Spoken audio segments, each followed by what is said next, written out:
I have to say, to ask that question is to answer it.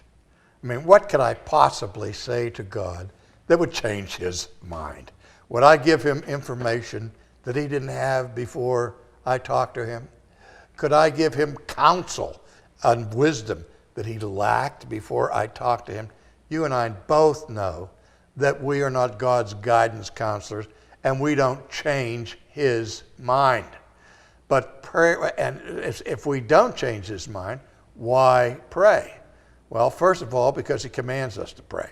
And second of all, through the instrument of prayer, we enter into communion and dialogue with our Heavenly Father, and it is an unspeakable privilege to be able to pray and to let him know our burdens and what's on our mind. Now, again, he knows what we're going to ask before we ask it, and yet he encourages us to ask him.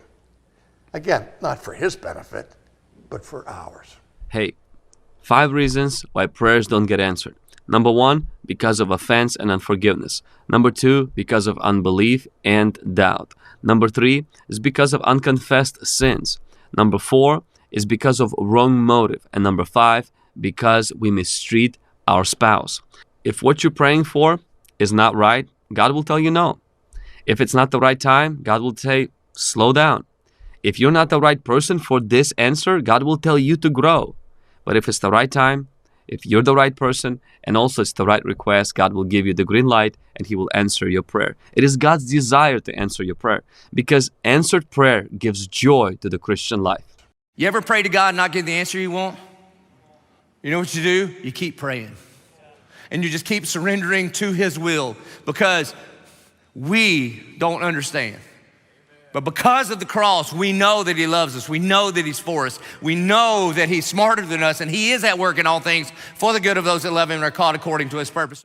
There are a lot of people in the church that are upset with God because they are shouting and praying and fasting on something he never promised.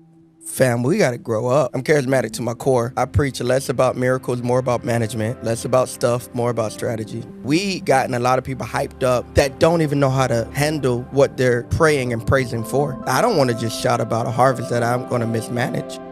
You give me a financial harvest and I've wasted? What sense does that make? You could be known by God, that's great. You could be used by God, that's great.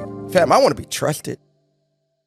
I want God to look and say, you know what, Travis? I trust you at the basement. I trust you at the potter's house. To be trusted by God is the highest compliment of heaven. Agreed. Grow me up, mature me, as my boy Rich says, so that I can handle what it is I'm believing God for. If you've been struggling with feeling God's presence in your life, this message is for you. I want to share with you a message I learned very early on in my faith journey that changed everything.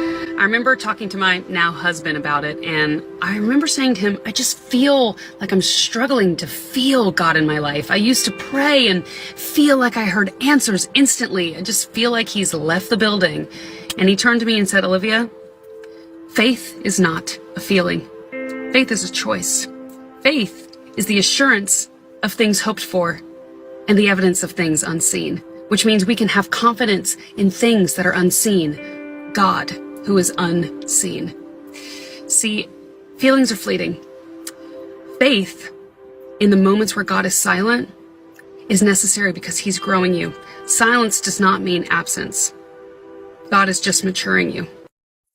What's up, y'all? Listen, here's what I've learned. It's not always about the answered prayer. Sometimes it's about what we learn in the process. Let me say that again. It's not always about the answered prayer, but sometimes it's about what we learn in the process. Listen, God is sovereign, and he knows that sometimes delaying the answer to our prayer will give us an opportunity for our faith to grow. Give us an opportunity for our patience to grow. Give us an opportunity for our long suffering to grow. Listen, God is not a genie. It's not about rubbing him the right way to get what you want. God cares not only about our soul prospering, but about us prospering overall and being in good health. That's mental, emotional, and spiritual health. So listen, friends, it's not always about getting the answered prayer, but sometimes it's about what we learn in the process.